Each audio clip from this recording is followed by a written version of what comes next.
Hey everyone, Mark the Movie Man here. Welcome to the Final Cut. So glad you could join us today. Got an interesting indie supernatural horror film for you today in the form of Demon Behind the Glass. It is directed by Joshua Rossini, and we get the story of Jonathan Birdsell, who's he's kind of a disgraced reporter due to an article that he did and an interview where facts may not have all been fact checked. So he's out for his next big story. So he's out to this town and he's doing an expose on what's going on there, and the town's not quite happy with him being there. Well, while he's at this house where he's renting, he encounters an individual that everybody says, yeah, he's been missing forever, and gets this weird feeling. And well, long story short, he finds a body behind the mirror, which starts off a series of very odd, weird, and dark events that get him involved with the locals who don't want him snooping around and have their own dark arts thing going on, a sheriff who is just trying to keep the town together, and a woman who reluctantly pairs up with him due to the events going on and her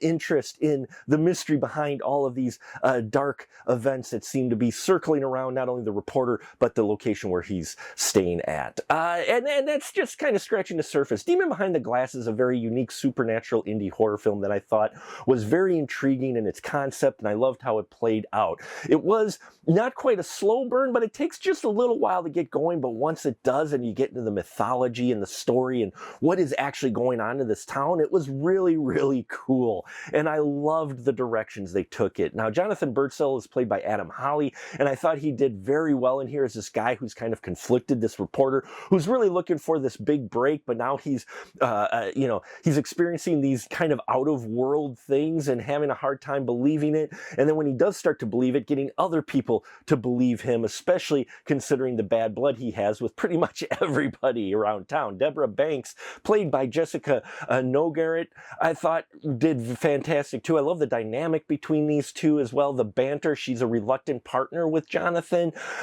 She's got kind of her own motivations going on, but I really liked that between these two, that they didn't just get all buddy-buddy between them, and she puts in an excellent performance. Josh Settlemeyer plays Isaac character. Really enjoyed this character. He doesn't get a whole lot of screen time, but he's kind of integral to the plot. So I liked how he got his performance in here. Very creepy and wonderful. And then the sheriff, played by Jan D'Angelo, I thought was really well done. This guy who's really trying to put this mystery together, has his suspicions about Jonathan, but at the same time, you've got this mystery in the town going on, and he's just trying to keep some things together, and is probably the person in town who has is the best person, the good person of everybody in this story. We've got some wonderful practical effects in here and makeup effects. The creepy designs that we get as we start to get images of demons and such looked really good. I loved the makeup effects and everything, and the mythology that they came up with why these events were happening also was interesting. There is animation used in here as well at the end, and some other VFX going on that were okay, but it really kind of took a little bit away from the practical effects, which I thought really had some great work done to them. Overall, this is a very interesting, independent, supernatural horror film, which if you like that genre, I think you should check it out, with some wonderful performances, great practical effects, and just, it's a fun watch. So thank you so much. If you have seen Demon Behind the Glass, please leave your comments down below. Love to hear your thoughts. Also, check out our Patreon, and don't forget to subscribe, bells and whistles, and like in that here as well. I thank you for your support, and until next time, remember, keep that ticket stub.